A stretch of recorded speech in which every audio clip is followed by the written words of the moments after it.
Kids really do need to see that writing doesn't have to be in essay form or structured paragraphs. Like there are different ways to incorporate writing that you will use as an adult that can still be really fun.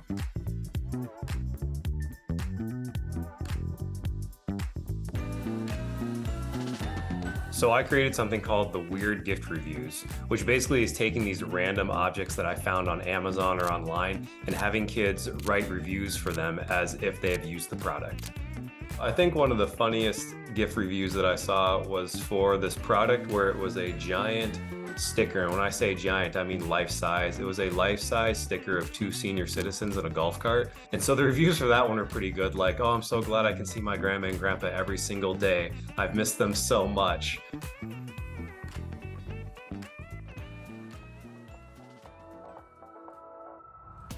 It's opinion-based writing, right? Any review is an opinion, but teaching them how to do that respectfully. So beforehand, I show them some reviews that are not that helpful for products, like ones that just talk about how horrible the product looked or how they personally didn't like it. And so we try and come up with like, what are some good constructive criticisms that you can give, even though we're reviewing these really silly products.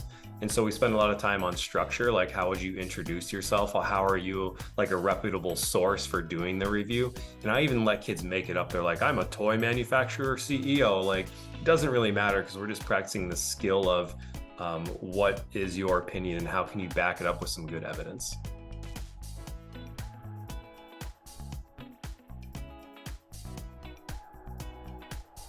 So I typically see like 150 students in a day, and each class has really enjoyed it. And it's gone through different sorts of variations throughout the time that I've used it. And it wasn't until I started having them come up with their own gifts and find them online, that's when it really became popular, because really wanted to find something that they could, review that was unique or awkward. And once I did that, that's when, kids actually started talking about it in the hallway and other teachers started using it, which I'm always happy to share. But that's really when it took off, is when kids got invested in it by finding their own products.